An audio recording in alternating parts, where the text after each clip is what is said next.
Okay. Okay. And Linda, if things come up on the chat, will you just shout them out to me? Because I can't look at, Okay. I missed the chat somehow. Yeah. Ooh, that was a pretty picture, Elaine. People are so creative. Linda, when are you going back to this place? Saturday. Cool.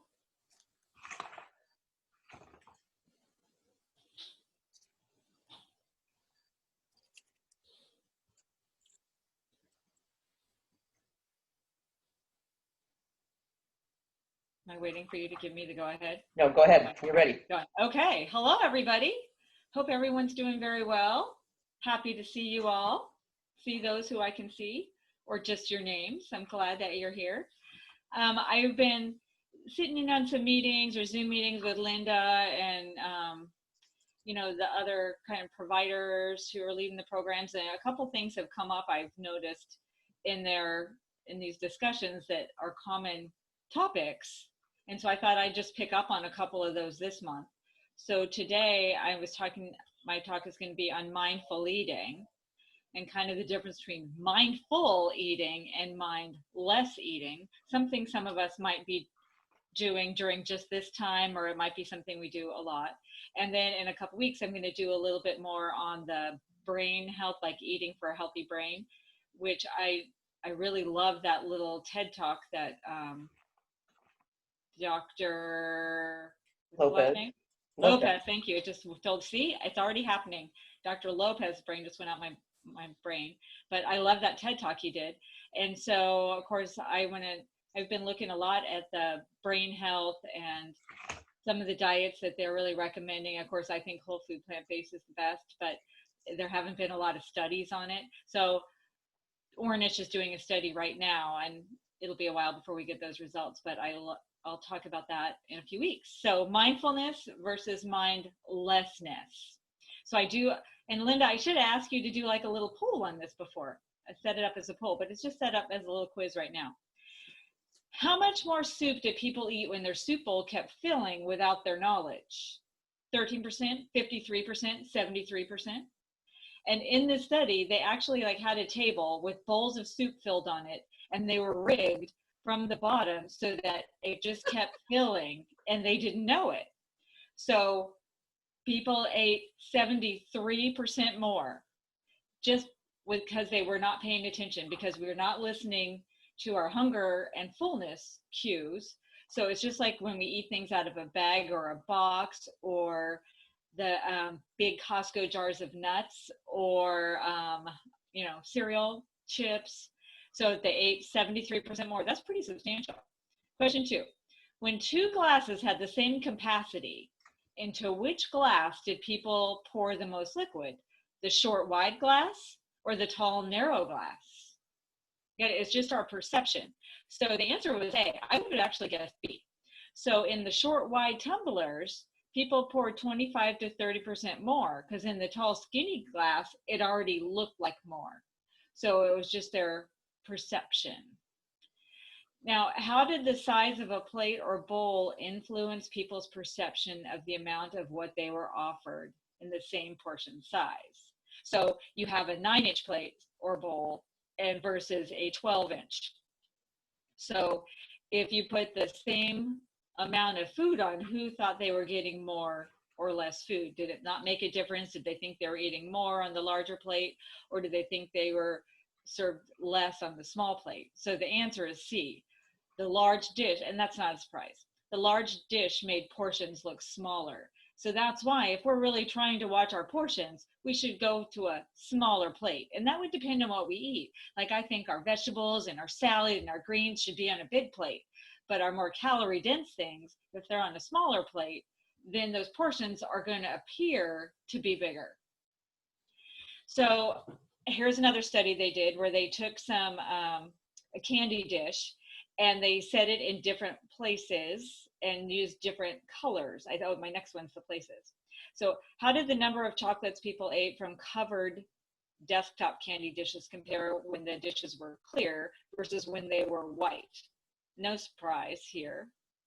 So they ate 71% more. I mean, that's pretty substantial too from the clear dish because they could see it. When you see it, you want to eat it, even if you're not hungry.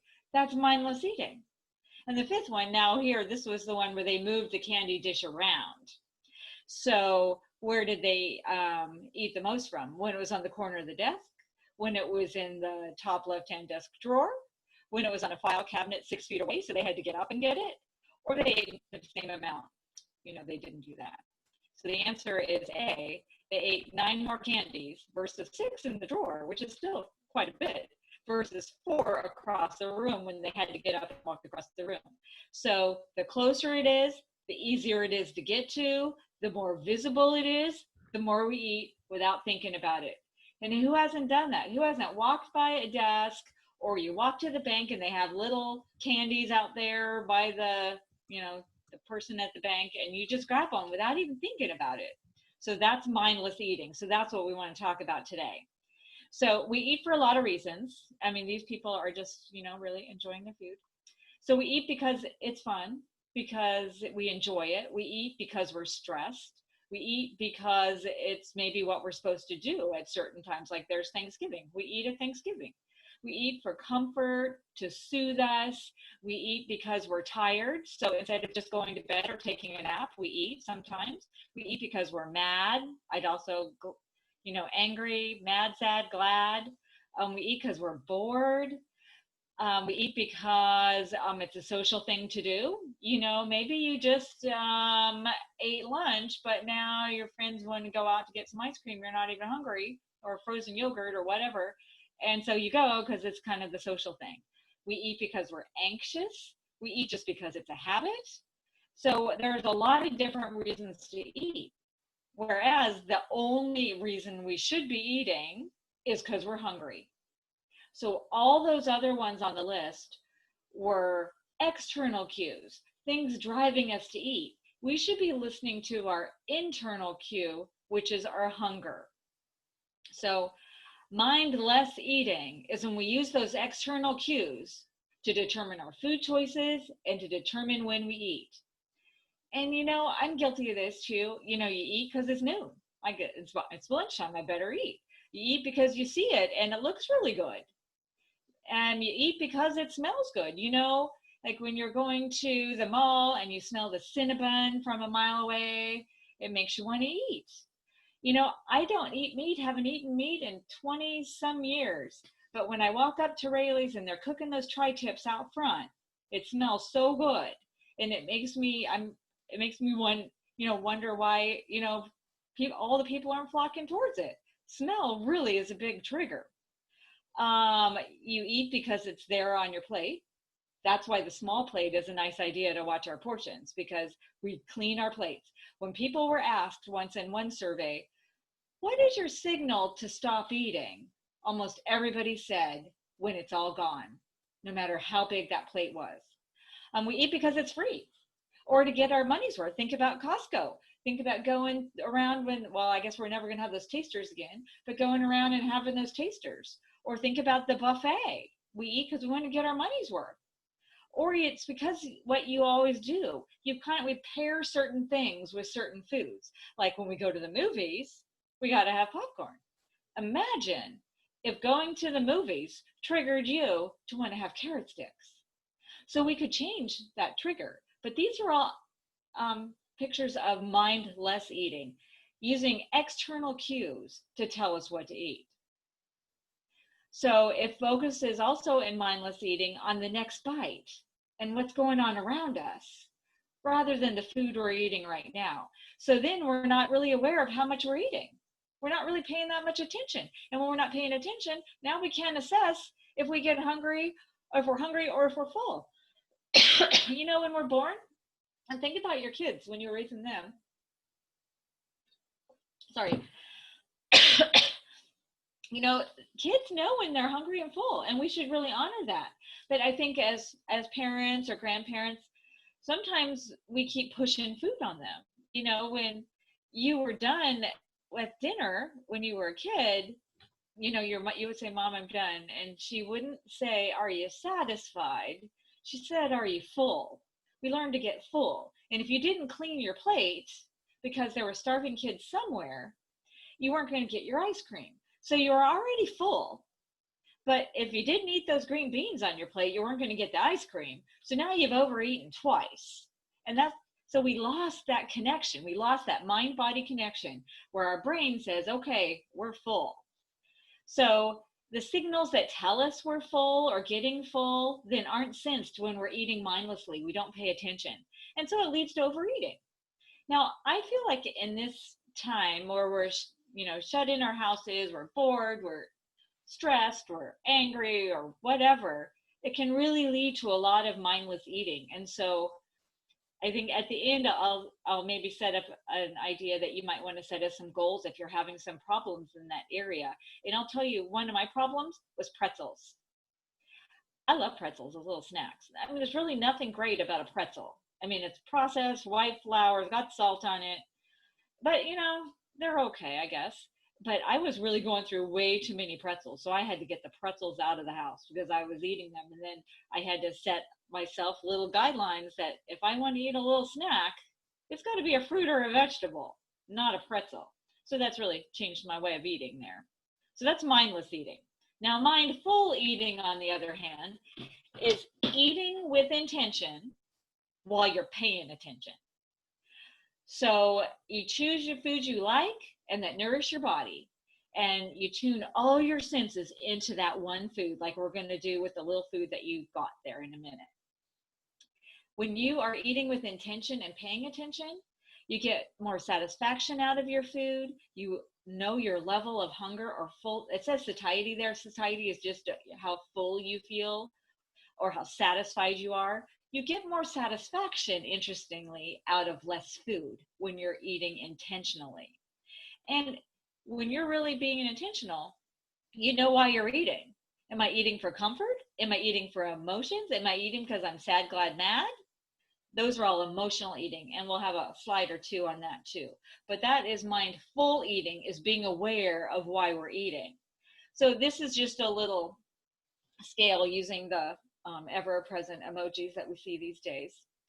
So a 1 on the eating hunger scale is I'm starving. In fact, I'm so hungry, I will eat everything in the fridge, whatever I find. And then as we move along, like a 3 is, yeah, I'm getting hungry. And a 4 is, I'm getting some hunger pangs. And then a 5 is, okay, I'm hungry. I really feel like a neutral should go on the other side, but they're calling a 5 a neutral. Because now we're starting to eat. Really, we should never have to eat at a 1. We should eat before we get to the 1. So we're eating around 3 or 4. Neutral is, I'm okay. I'm not hungry. I'm not full. 6 is I'm satisfied. That's where we really need to stop. 7 is I'm full. Okay. 8 is I'm unbuttoning the top of my pants. 10 is, oh my gosh, I feel so sick, I'm never going to eat again. So if you are getting to a 6, we need to really stop eating. There's no reason to eat. It's not like we're in a society where we're not going to have food again. So if we're less than a 6, then we should be eating slowly until we're satisfied. Now, I don't know, if I had a show of hands, I'd say, whoever really pays attention? Because a lot of us don't. We didn't really learn to do this. So this is something I encourage you to think about in the next week, let's say, is how hungry am I when I sit down to eat? We never want to get to the number 1. We're never going to stick with our plan or our portion sizes at a 1. And we never want to eat till we get to a 10. We want to start eating around a 3 or 4, stop around a 6, and definitely before a 7. And if you've not experienced these, try to think about that this week when you sit down to eat. Where am I on the scale? And then start to be more aware of eating when you're hungry. I do this a lot of times with people with their food logs, and they find that, they're eating when they're not hungry at all. They're not stuffed, but they're not hungry. So then why are we eating? So we really should be eating when we're hungry. Now, I would say one exception to this is that, let's say, you are going to, it's going to be a long time till you get another meal. And then you're going to get to the ravenous stage. In that case, I think it might be okay to eat a little something, even though you're not super hungry. But otherwise, we really shouldn't be eating unless we're hungry. Okay, and then we need to slow down. I'm a fast eater. But it takes like 20 minutes for our brain to figure out we're full and start all those hormones that tell us to stop eating. So if you're a fast eater, some ways to slow down might be to put your utensils down between bites, sip water between bites, take smaller bites, use a smaller spoon even, and chew more thoroughly. You know, one of the first diets out there was the Fletcher diet, where he told everybody to chew 22 times. And totally worked because people slowed down. And then you want to finish chewing, swallow that food before you fill up your fork again. Or I could even say before you put food in your mouth again. And most of you would say, oh my gosh, I would never put food in my mouth while there's something in there already. But think about it at your next meal. Us fast eaters, we kind of shovel it in. Okay, so we're going to practice mindful bite. So that's what I ask you to get: a little raisin, a cherry, a nut, whatever you got. So I'm going to walk you through this. This is going to take like a while to get through it. So be patient and don't move on to the next step until I give you the high sign. So you've got this food. I didn't even bring, I would have chosen a raisin. So now you're going to look at it. You're looking at it. You're kind of thinking about it. Think of what it is. Like, oh, this is a raisin. Yeah, this is a golden raisin. I prefer the golden raisin. Where did it come from? Well, I know it came from a grape. This is a California raisin because we know they're the happiest raisins. And so we started to think about it. You know, this was a grape. And I noticed the color. I noticed the texture, like it's kind of dry. The temperature, it's a room temperature thing. What you might have picked might be cold, or it might be hot. It might have come out of a jar. It might have a real hard texture if you had a nut, let's say. So really think about that food. Think about that bite. Now we're going to intentionally, we're thinking about it, put that one little thing in your mouth. Now don't chew or anything, just put it in there. So now while it's in there, kind of move it around with your tongue, no chewing, but notice how it feels. Notice how it tastes. Like my raisin is kind of rough around the edges and I move it around. You know, I don't really taste anything at first, but as it sits in there, it starts to get softer. And now the longer it's in there, the sweeter it gets. Now it would be interesting because I'm a golden raisin person compared to a dark raisin. It would be interesting to do that with the two, because I would venture to say I never know the difference between the two. But if I ate it slowly and thought about it, okay, so now we're moving it around, we're thinking about that thing. Now start to chew it. Now I know that some of these things are small, and notice how it changes. Now we don't want to swallow yet, just chew it. I know it might even just turn to mushiness. If you have a nut, it's, you know, breaking up in your mouth. And we're gonna think about swallowing it before we actually swallow it. We're gonna be doing it intentionally. We're really just noticing this cherry, this nut. You know, the cherry is interesting because now you also have the pit in there. And so you're noticing, oh, I got these two things. I got to swallow one, not the other. And so what we want to do is really experience this bite now, not the next one. So now, okay, I give permission to swallow. And so I would say that what we often do is that we are putting things in our mouth, and we generally put more than one thing in our mouth, and that's fine, you know, mixed foods. And then we already have the next bite all, you know, teed up, and we're ready to put it in. We're focusing on that next bite, not the one that's in here. So think about that. You know, if you did that, I mean, I know it's silly. You can't do that with every bite of food you have. But think about if you did that with some of your treats. Let's say you made an awesome tofu chocolate mousse. It's so good. It's cold, it's smooth, it tastes so yummy. What if you did that, even just the first few bites? You might be satisfied with less, because we just had, it took us like 5 minutes to eat 5 bites. So what if we did that, just the first few bites of some of our food? I don't know, just something to think about. Okay, moving on. So mindless eating also is subject to our environmental cues. And there are things that are cues, or you could think triggers, that make us want to eat. We already talked about some of them, kind of emotional things, but what about chips in the cupboard? For me, those darn pretzels. What about goodies at the movies? Again, wouldn't it be awesome if we didn't want to have popcorn when we went to the movies? Drinks at social events. Like, normally I'm not much of a drinker, but I'm here, everybody's drinking wine. So, that's kind of a cue. I'm going to have a glass of wine. Or snacking after dinner, a very common one. We're going to spend a little time on this one. But a lot of times people will say to me, after dinner, I'm so hungry and I just snack at night. And I think, why are you hungry? Because you just had dinner. I think sometimes it's just a cue, sitting in front of the TV or in front of your computer, or just a habit because that's what we do after dinner. What about game night or bunko? I really feel, I've never done bunko, but to me, I feel like it's just an excuse to have little snacks. So sometimes that's a cue. Or what about finger foods?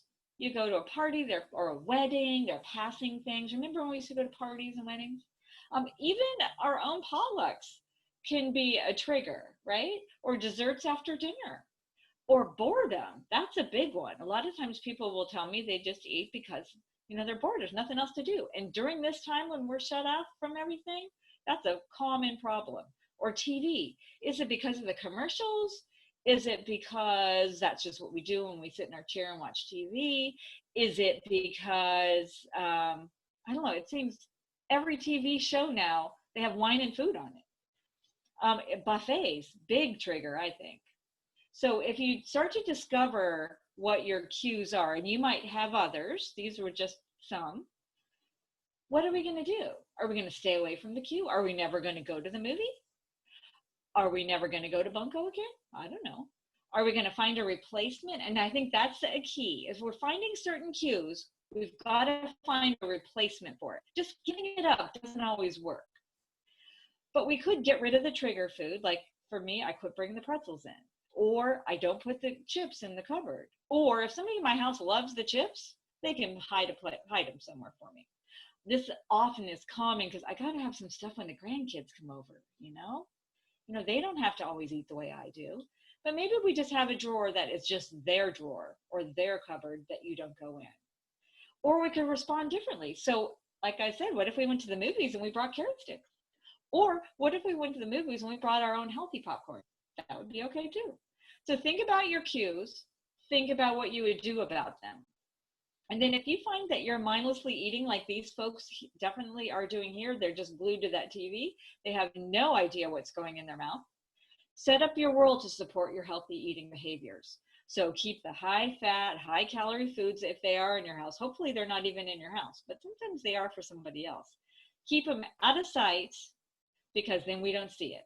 If we can't get them out of the house, keep them out of sight. But you also need to keep the good, healthy things visible and easy to grab. We have a lot of strawberry stands out here, and I'll usually go get like a basket of three baskets of strawberries. And I'll have them all cut up and in a bowl. And recently our daughters came over, and one has a fiance, and he was eating these strawberries. And my daughter says, well, that's weird. You never eat the strawberries at home. And he said, well, that's because I would have to go clean it. But if they're already cut and cleaned and ready to go, he's eating them just like we would. Like I snack on them more now. That's what I might go to instead of those pretzels. And then another idea is to limit your eating to just one place. What do you think about that? Because the trouble is, if we're thinking of these cues, if we eat when we're in front of the TV, and we eat when we're at the kitchen counter, and we eat when we're at the dining room table, and we eat when we're sitting in front of our computer, and we eat in our bedroom, all those places now are going to trigger us. So if we just limited our eating to one place, that might help.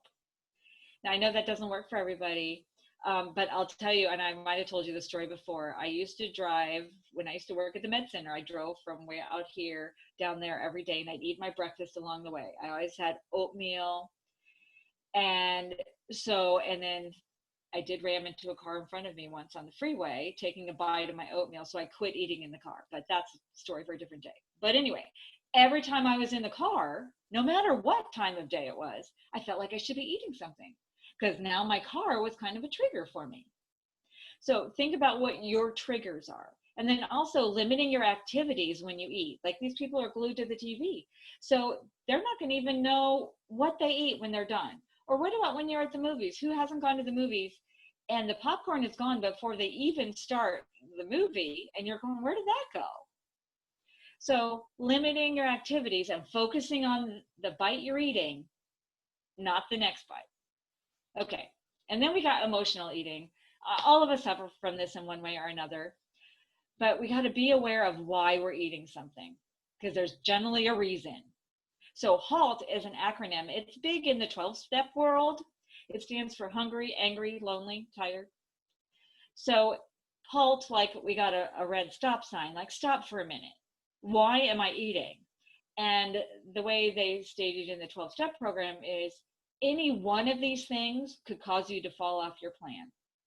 We get all of them strung together and it's a perfect storm. So it could be to eat emotionally, to feed ourselves, to kind of stuff our feelings down with food. So if you find that you're eating something and you're not in control of your food choice, take a 10-minute timeout. Hold up that HALT sign. Take a 10-minute, think about it. Sometimes we just need a pause or a distraction, something to get us, our mind on something else. And it's better to express that emotion. Like I'm hungry. Of course we need to eat. I'm angry. I'm mad. I'm lonely. I'm tired. What am I going to do about that? How am I going to handle that? Because food's not going to solve it. It's going to seem like it's going to solve it for a minute. And it maybe does for a minute. But then ultimately it's not going to. So we got to learn our triggers. Our triggers, certain places, certain times of the day. A lot of people will tell me they've got a time of the day, after dinner, in the afternoon. So then we want to learn that trigger and figure out a way to handle that. We got to really just recognize it. Of course, moving is always a good way to deal with that too. Go for a walk, do some exercise, do some deep breathing. So emotional eating, remember HALT.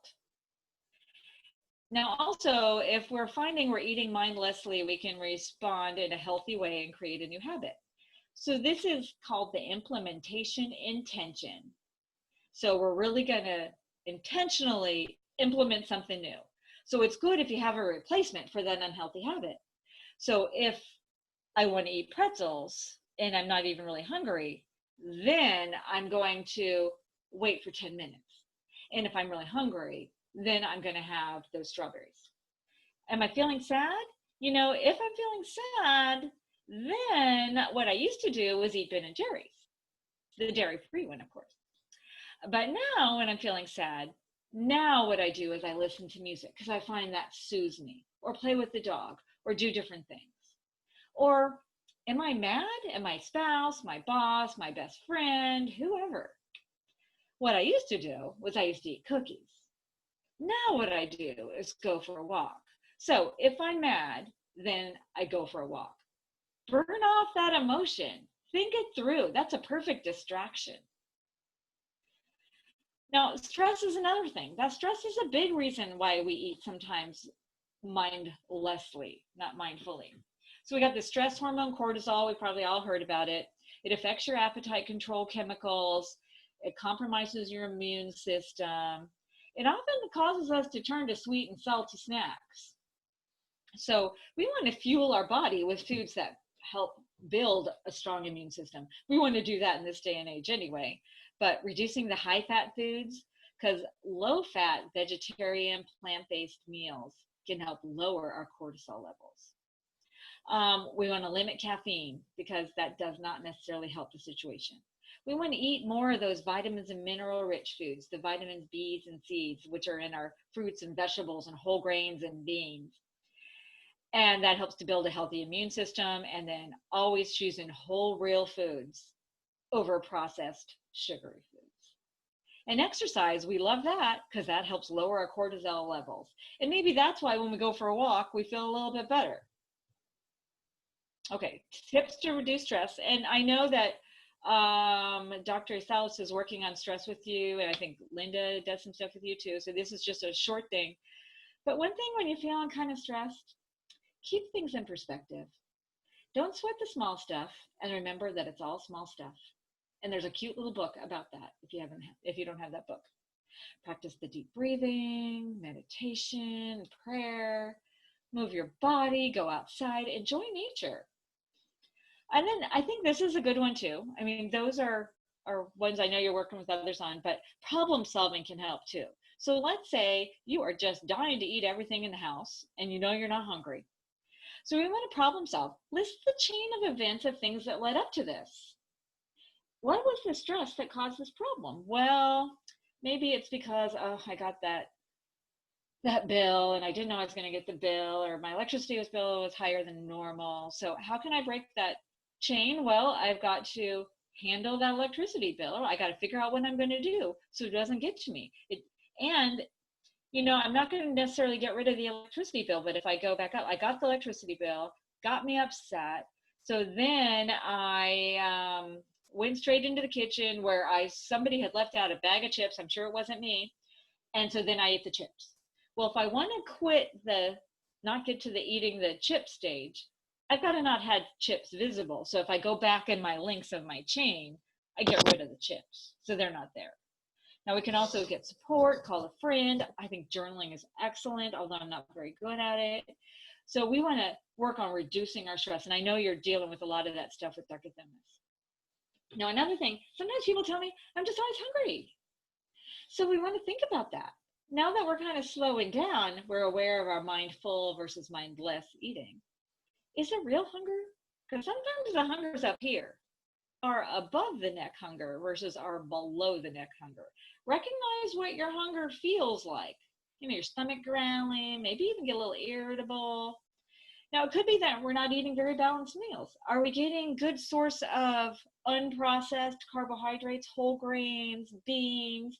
Are we getting protein and carbs and fruits and vegetables at our meals? Processed foods a lot of times burn off real quick and then we're hungry again. So we want to eat those complex carbohydrates, those ones that take a long time to digest. For some people, eating every 2 to 3 hours may work for you. For others, that's not helpful. You don't have to eat every 2-3 hours. I'm not saying that you have to. Some people do great with that, some people don't. But maybe if you're struggling with being hungry, you need to eat a little something every few hours. That's a good quality food with a little protein, with a good quality carb. Limit our processed foods.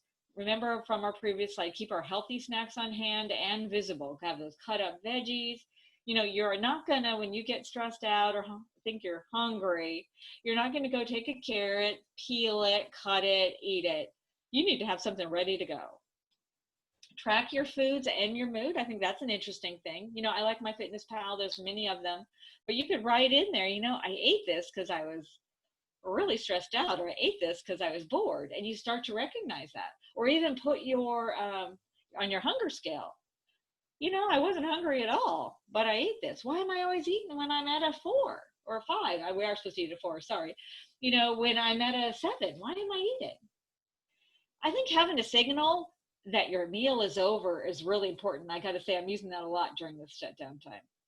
Something that tells you to close the kitchen. We can't always just close the kitchen. Like nowadays, especially we have, I think somebody in a class once said, it's this open living style that we have now, where the kitchen is the family room, is the dining room, it's all together. So we never get to close the kitchen. So we got to do it in our head.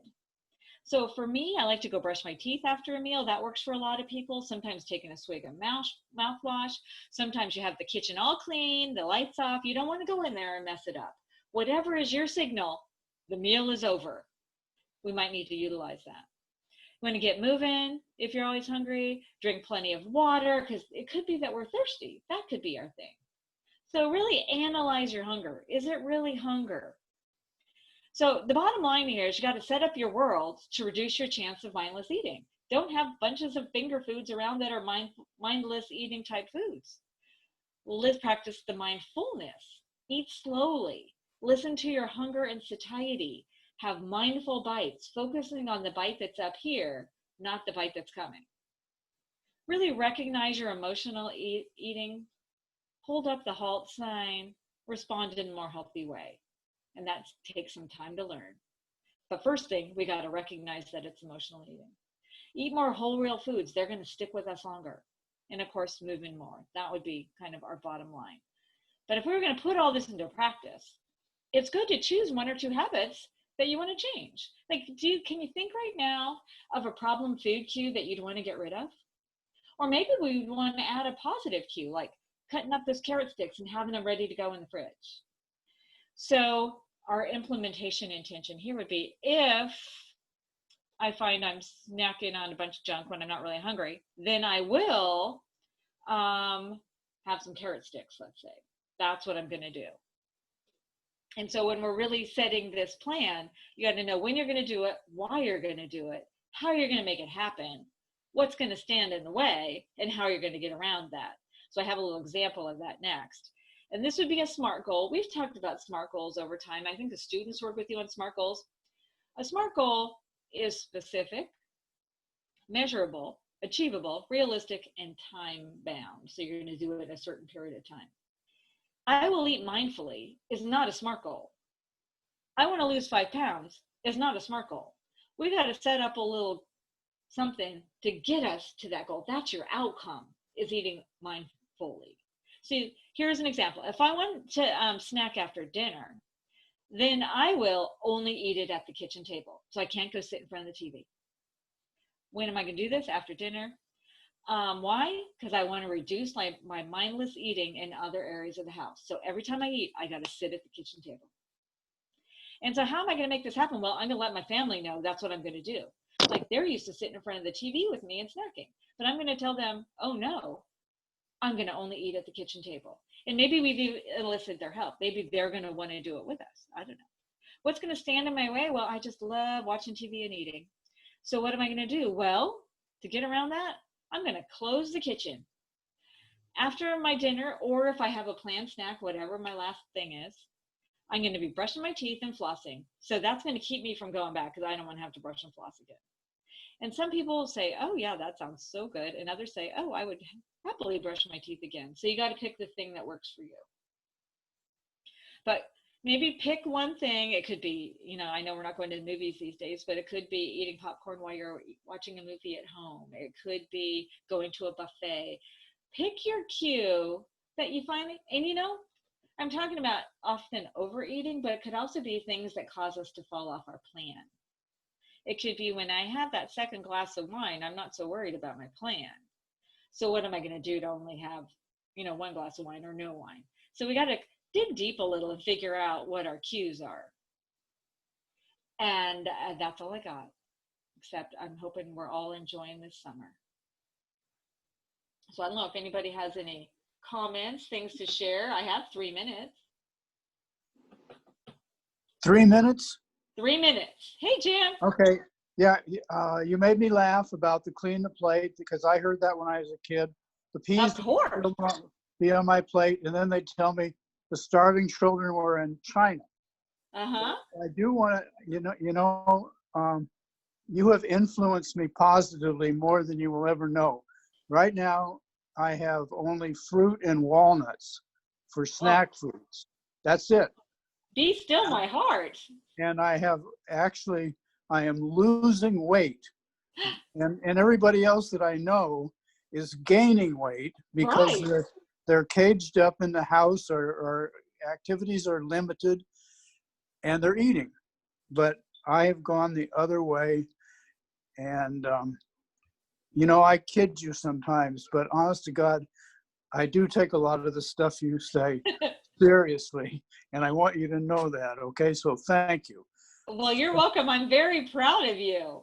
Very proud of you. Yeah, I'm doing good. Good. Yeah.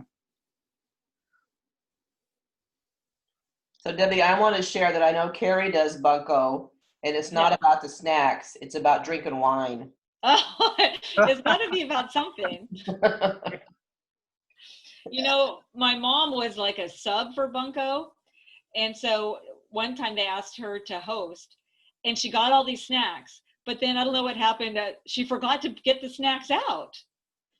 And afterwards, she realized, oh my gosh, I forgot the snacks. And I don't think anybody said anything. So I don't know if they've ever come back to her house either. But, that was just, imagine if it wasn't about the wine or the food. But that's funny. I've never bunkoed. Thank you, Debbie. You're good reminders of things that I probably have heard before, but it always helps to have her. Yes. Always good. You're right. Thank you. Thank you, Debbie. Okay, thanks. Okay, I'm gonna run because I have to go to work today. All right, send me your slides. Oh, okay, I will. Thank you. It's good to see everybody. Thank See you you, in a couple Debbie. weeks. We're gonna talk about the brain. Good. Thanks. Bye. Bye-bye. Bye. Guys, come back at 5 o'clock for Themis Yasilis if you're in the mood. See you later.